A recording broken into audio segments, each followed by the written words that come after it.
Vaya, pues. Vamos a ver. Bueno, mira,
pobre la María.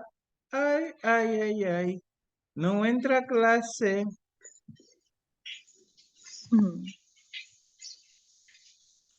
Se me fue la luz ese día, profe. Buenos Ala, días, usted que no me jóvenes. cree.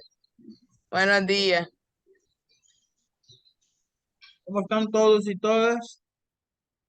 ¿Cómo amanecen, Cristian Macrea? Esa imagen que está bonita detrás de vos. La luna, el sol, ¿qué es? Panchito Gómez se conectó por fin temprano. Panchito. Buenos días, profesor. Buenos días, Panchito. Buenos días, buenos días. Usted sabe que la puntualidad es lo primero. Pasa, eso me encanta que digas así. Verás que me encanta eso.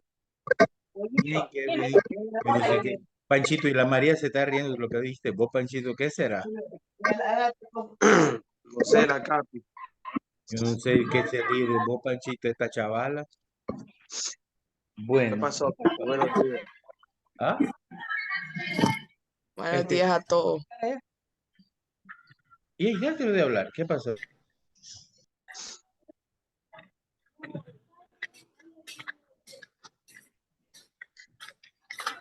Clasificado. Buenas. Estaba jugando y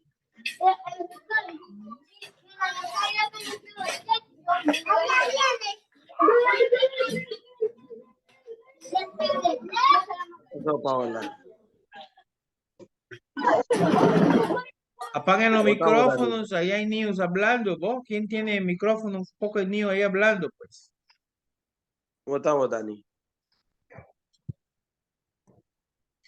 Ando un poco afónico. Vaya, vaya, los dos se me callan. ¿Quién es para estar saludando individual? ¿Se quieren saludar para eso están sus teléfonos? ¿Quién es para la clase? Bueno, vamos a comenzar, pues. Esta clase de hoy, chicos, vamos a comenzar los casos clínicos que yo le había dicho, ¿verdad? Entonces, voy a explicar 2 casos clínicos y voy a dejar 3 para que ustedes resuelvan en casa. Van a tener una semana para hacerlo, ¿verdad? Una semana para hacerlo y vamos a retomarlo. Recuerden que esta es la última semana de clase previo al examen, ¿no? Previo a a vacaciones, pues. Sí. Y regresamos la primera semana de enero a un repaso y después el examen, ¿verdad? Entonces, sin más preámbulo, voy a compartirles la presentación. Ahí, ¿la están viendo? ¿Me avisan? Sí, sí se ve. Bueno, ok, entonces aquí vamos a hablar de los casos clínicos. Recordemos que los casos clínicos, yo le había compartido la vez pasada, es una situación que pasó basado en una enfermedad, es un caso clínico que se registró, es un historial clínico que está guardado, estudiado, y en medicina se acostumbra a hacer esto para recordar, ¿verdad? ¿Cómo vamos a hacer los casos clínicos? Bueno, hay que ver varias cositas, ¿verdad? Entonces, espérenme un segundito.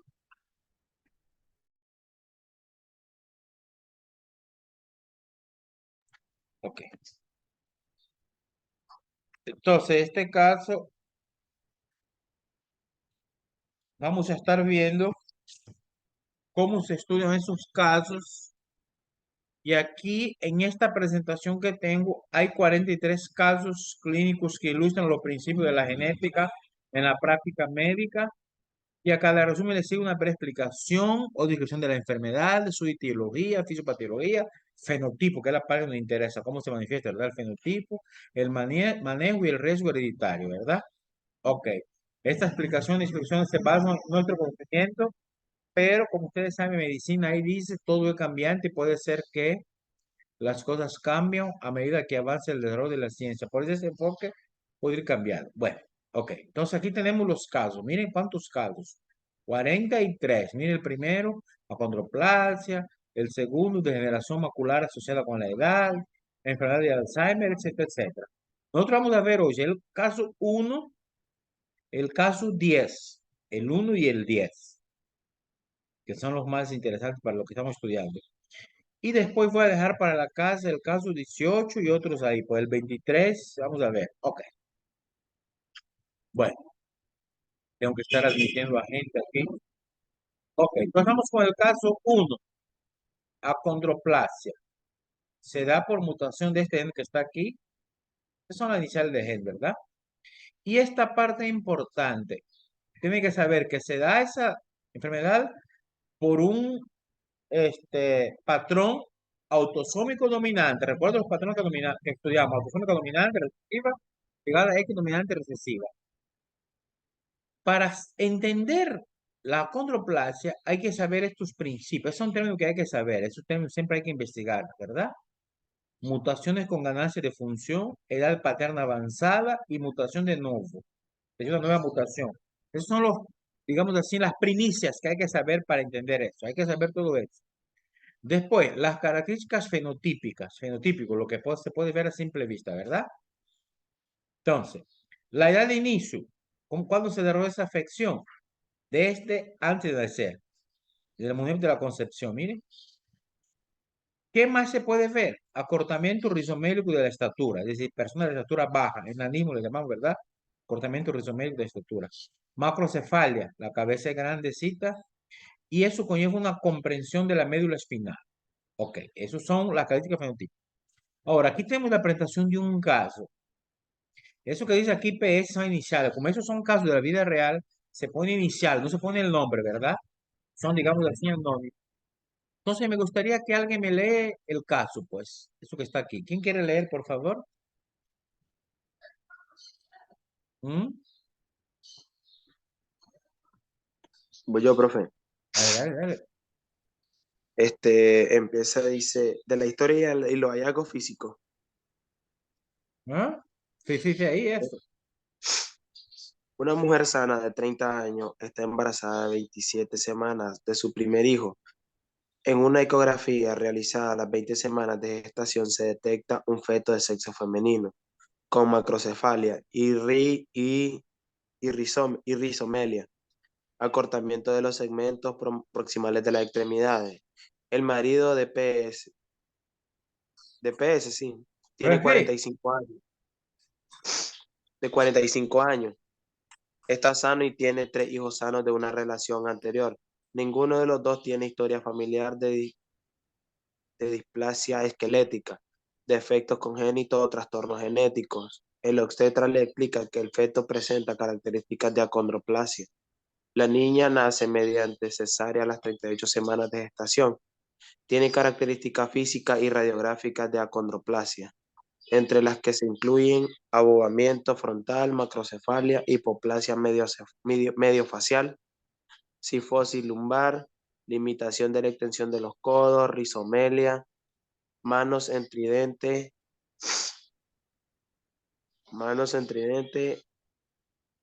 braquidactilia e hipotonia, consistente con las Hipotonía, hipotonía. hipotonía, consistente con las características físicas de la niña. El análisis del DNA identifica una mutación física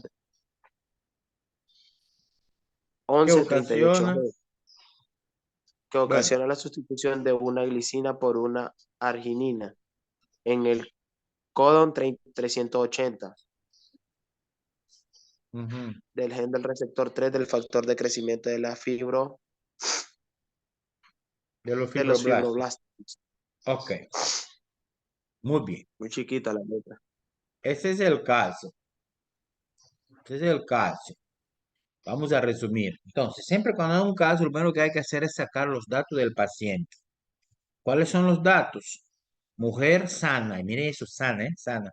Edad 30 años. Embarazo 27 semanas. Primer embarazo, muy importante, primeriza.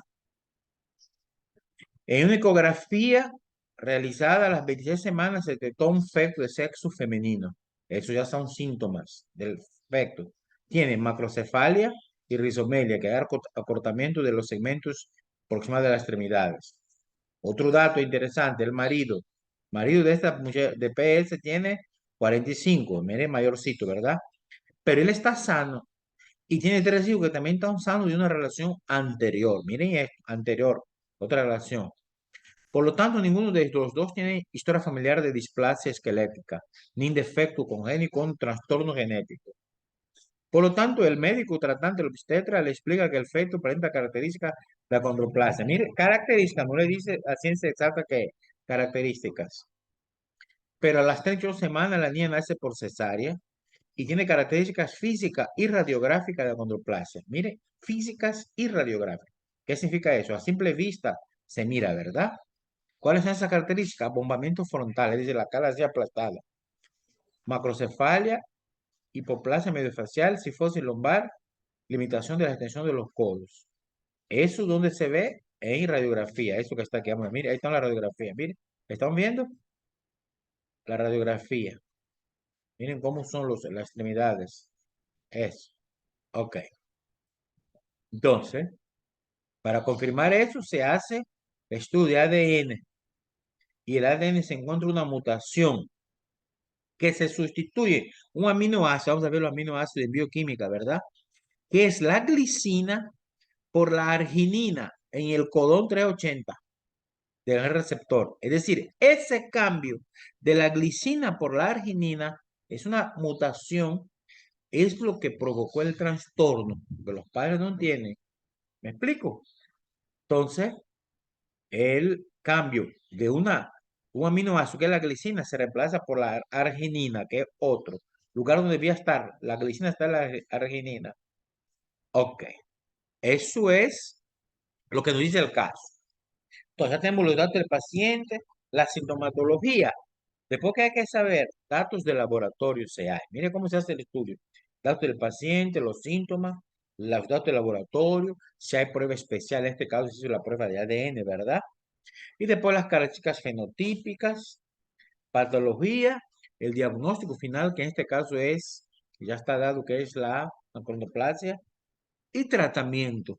Ustedes dirán, ¿tratamiento cómo? Si sea una enfermedad genética no tiene cura. Sí, no tiene cura, pero hay tratamientos paliativos, ¿verdad? Para convivir con la enfermedad y tener una mejor calidad de vida. Ok, ahí. Después vienen las bases teológicas iniciales de la enfermedad, después eso es todo de leer. Pero viene esta parte que es muy importante, el fenotipo e historia natural. Aquí yo quisiera que alguien me ayude con la lectura donde dice fenotipo e historia natural. ¿Quién? Yo voy a leer. Dale. Dice, los pacientes con acondroplasia presentan al nacimiento un acortamiento rizomélico de los brazos y las piernas.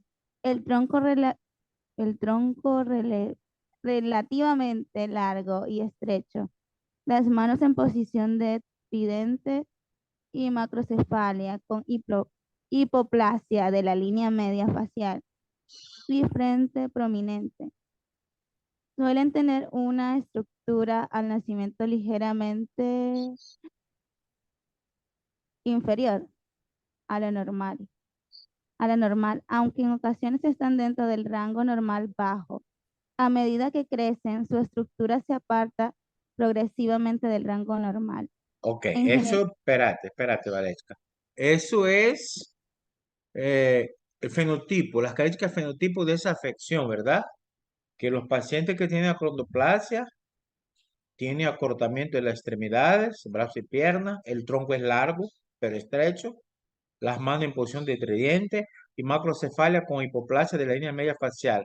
¿Eso qué significa? Que es como así aplastado, la cara es proeminente, ¿verdad? Ok.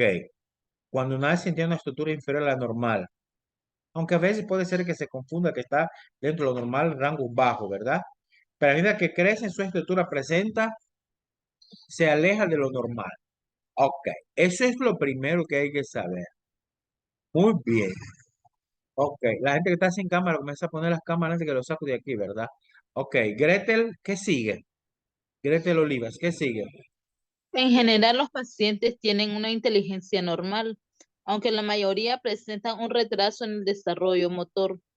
Este retraso se origina por una combinación de hipotonía, hip- hiperete- Y, hiperextensibilidad de las articulaciones. Si bien los codos tienen la extensión y la rotación limitada, dificultad mecánica para equilibrar la gran cabeza y más raramente estenosis del foramen magnum con comprensión medular. ok, ¿qué dice? ¿Qué significa esto? Bueno, que las personas que tienen acondroplasia tienen su desarrollo cognitivo normal. Son personas normales. Cuando digo normal en cuanto al desarrollo intelectual, su capacidad intelectual, ellos pueden estudiar como cualquier persona, ser profesional, es decir, no tiene ninguna afectación en cuanto a la inteligencia. ¿Dónde tiene afectación? Motora, motora. ¿Qué significa esto? Que el desarrollo motor es comprometido, ¿verdad? Por todo eso que aparece ahí. Bueno, pero su cerebro, su capacidad cognitiva es normal, ¿verdad? Eso es importante destacar, que un enano no tiene nada de anormal en cuanto al error del cerebro. Ok, Cristian Macrea, ¿qué sigue?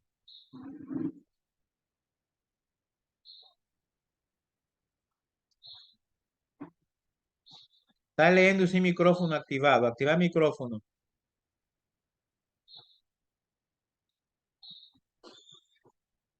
Disculpe, maestro, ¿dónde quedaron? El crecimiento El crecimiento anormal de los huesos del cráneo. anormal, anormal. El crecimiento anormal de los huesos del cráneo. El crecimiento anormal de los huesos del cráneo y el rostro produce hipoplasia mediofacial. Une la base del cráneo pequeña y forámenes craneales también pequeños. Niño, más rápido, hombre. Vamos mañana. La hipoplasia mediofacial, foramen craneal también causa API. No le pequeña la letra, maestro. Vamos a dar zoom. Mira que está con un zoom grande ya. ¿Y ahí? ¿Y ahí? Ah, ¿y ahí? Está bien, está bien. Dale, apurate. Mucho tiempo para leer, vos. Facial causa apiñamiento de los dientes, apnea obstructiva y otitis media. Otitis media. Aquí hay muchos términos médicos, ustedes deben saber. Ajá. Al Bueno, ahí, parecer, ya me acordé. El crecimiento normal de los huesos, mire, los huesos de la cabeza, pues el cráneo y del rostro, produce una hipoplasia mediofacial, deformación. En la base del cráneo es pequeña y los foranos craneales también. Ustedes miraron eso en anatomía de sus huesos. Eso va a llevar a una apnea obstructiva, otitis media y apiñamiento de los dientes. ¿Han visto los enanos cómo son los dientes? Los dientes se apiñan, una deformación. Tiene otitis media, oído y apnea obstructiva. Esto es más o menos lo que da, ¿verdad? Ok. Pero mire aquí este dato, ¿verdad? Dice que entre el 3 y el 7% de los pacientes mueren de forma repentina durante el primer año de vida debido a la compresión del tronco cerebral, que es la apnea central. ¿Ves? Es decir, que pues tiene un porcentaje de mortalidad bajo, ¿verdad? 3 a 7%, porque ustedes saben que los enanos pueden sobrevivir normal, tener una vida normal. Apenas un 3 a 7%. No así en la fibrosis quística, que es alto, por ejemplo, el porcentaje de mortalidad. Ok. Control de tratamiento, ya sabemos que el tratamiento como tal no hay, sino que son para que el paciente lleve una vida, pues, una mejor calidad de vida. Entonces, la sospecha basada en su característica clínica suele verse confirmada por hallazgos radiológicos. Es decir, además de la clínica, que es importante radiología, ¿verdad? Y después el análisis del ADN. A lo largo de la vida, la punta de su paciente debe centrarse en la prevención y el tratamiento de las complicaciones. ¿Explico? Es decir, que el tratamiento es la prevención y tratamiento, control de las complicaciones adyacentes a la condroplasia. Durante la infancia debe vigilarse a los pacientes por si presentan otitis media, hidrocefalia, compresión del tronco braquial y apnea obstructiva. ¿Ves? En general, el tratamiento de la compresión del tronco braquial mediante composición de la unión craneofacial suele redundar en una mejoría notable de la función neurológica. Ok. Y aquí tenemos las imágenes de cómo se ve, ¿verdad? Mire, en estos casos viene lo que dice aquí, dice cuestiones para debatir. La palabra dice, para debatir es pues, es un debate que podemos, lastimosamente podemos hacer, porque esto nos coincidió con la clase virtual, no la presencial, ¿verdad?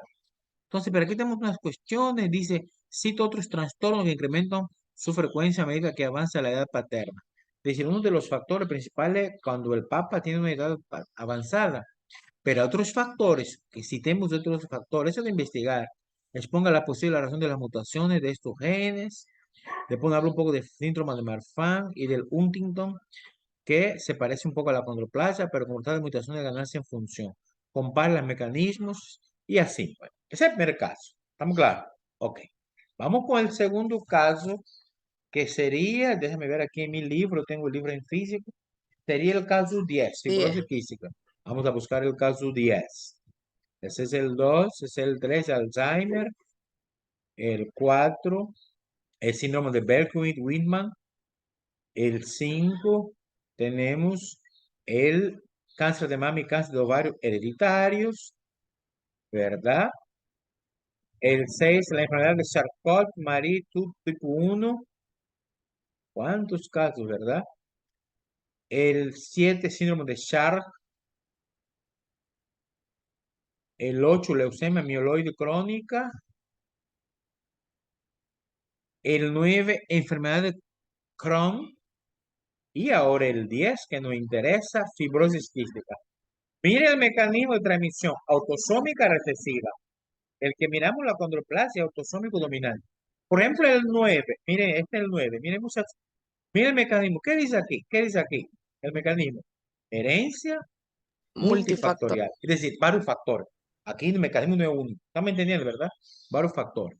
Mientras que es que vamos a ver, el de la fibrosis quística, el mecanismo o el patrón es único. ¿Cuál es? Autosómica recesiva. Recesiva. ¿Qué es? Hay que saber para entender esta afectación. Bueno, primero la variación étnica de la frecuencia de la mutación. ¿En qué población es más frecuente esa mutación? Después, ¿cómo se expresa la variabilidad? ¿Cuánto varía? ¿Cuánto se presenta? Después, la expresión de mutación específica de un tejido, modificaciones genéticas y modificación ambiental, medio ambiente. Esos son los principios que hay que saber para entender esa afectación. ¿Cuáles son las características fenotípicas de esa afectación? En general, ¿verdad? Después vamos a ver en el caso concreto cuál de esas está en el caso concreto, ¿no? Característica física principal. Mire, la edad de inicio. ¿Cuándo aparece esa afectación? Desde el neonatal, desde antes de nacer, hasta la edad adulta. También conlleva una enfermedad pulmonar progresiva, insuficiencia pancreática exógena, afecta al páncreas, ¿verdad? Azoospermia obstructiva, concentración elevada de cloro en el sudor, retraso en el crecimiento, esa cinta de retraso en el crecimiento. Y el ilio meconial, que traducido en español sencillo, eso de ilio meconial significa obstrucción del intestino, pues. El intestino está obstruido. Ok, aquí tenemos el caso. Dice historia y hallazgos físicos. Ese es el caso en estudio. A ver, ¿quién va a leer? ¿Quién tiene buena voz? Vamos, y que lee rápido porque el tiempo aquí apremia. De otro leo yo, profe. No, vos ya Un leíste niño, otro. Ajá, Ahí dale, está la María. carta. un niño de 2 años es remitido a la clínica Pero hay pediátrica que poner para el nombre de él, el JB. JB. Ajá. JB. Un niño de 2 años es remitido a la clínica pediátrica para evaluar un retraso en el crecimiento del bebé JB. Ha No tenido del, diarrea. no del de. De bebé JB ha tenido diarrea y cólicos que se solucionaron cuando se le cambió la alimentación. A medida que empezó a ingerir comida sólida, desarrolló heces malolientes que contenían partículas de comida sin digerir. Ok, Durante su segundo... espérate, María. Vamos por parte. Vamos a analizar por parte. Oh, María, después. Vas a seguir leyendo tú, María, pero espérate. Bueno, Dice que este niño JB tiene 2 añitos. Lo manda a una clínica pediatría. ¿Por qué? Porque él tiene retraso en su crecimiento, ¿no? Entonces, cuando era más pequeñito, más bebé, pues, tenía diarrea y cólicos. Pero eso se solucionó cuando se cambió la comida. Cuando él fue creciendo, a medida que comía cosas sólidas, la heces era más maloliente. ¿Por qué? Contenían partículas de comida. No digería bien la comida.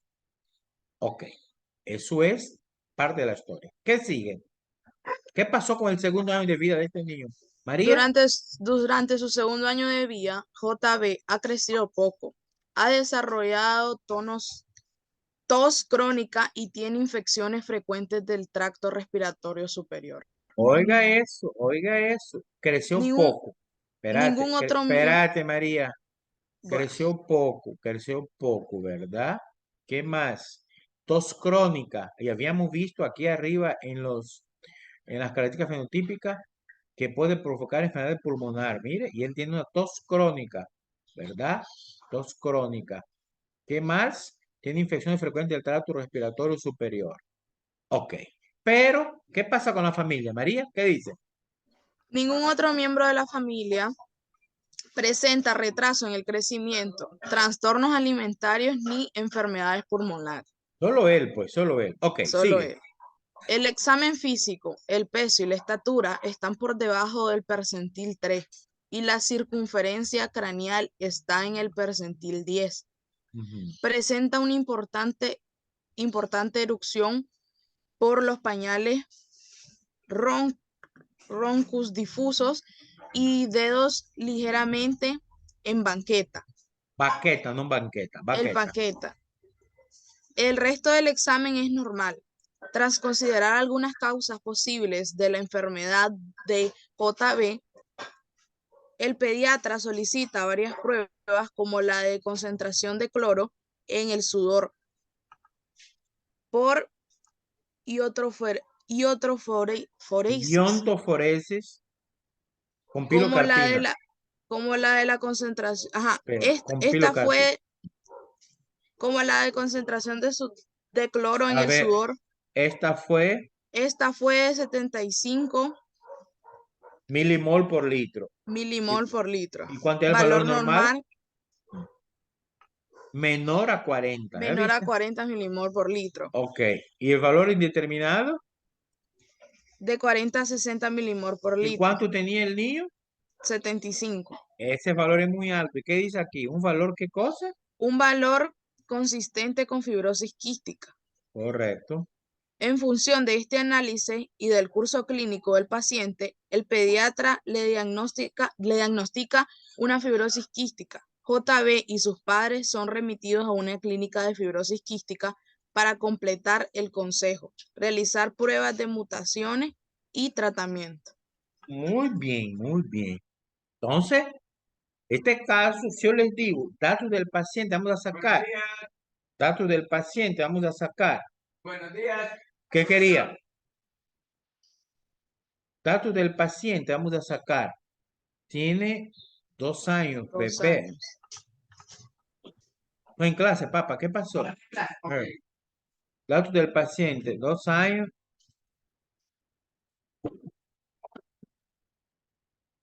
Ay, disculpe, muchachos, estaba ahí un hombre que pide. Datos del paciente, ¿verdad? Después los síntomas que ahí están claritos. Los datos del laboratorio, ¿saben que están aquí, verdad? Que tiene las pruebas a la fibrosis quística, ¿verdad? Que es la cantidad de cloro en el sudor. Él tiene 75, un valor alto, cuando lo normal es 40. Y las características fenotípicas vamos a ver. Ok, muy bien. Eso de la patogénesis no es tan importante. Fenotipo historia natural. Entonces vamos a hablar del fenotipo historia natural. La María leo muy bien y también la Sabdi, vamos, la Sabdi, está por aquí la Sabdi. ¿Qué dice qué dice en la fenotipo historia natural? Vamos. La fibrosis quística suele manifestarse en infancia temprana, aunque aproximadamente el 4% de los pacientes solo son diagnosticados en edad adulta. Es decir, Entre- que, espérate, Sabdi, tranquila, no corra. Es decir, que aunque esta afectación se diagnostica en la infancia temprana, ¿verdad? Se hace el diagnóstico, pero muchos solo en la edad adulta se descubre, pues. Sigue. Sabdi. Entre el 15 y el 20% de los pacientes presentan hilio meconial al nacimiento y los demás ¿Y por qué quitaste la presentan, cámara, vos, chaval? yo no la quité. Ah, bueno, dale, dale, dale. Ok, ok. Sigue, sigue, Dame, sigue. espéreme que me perdí. Y los demás, Y los demás presentan algo más tarde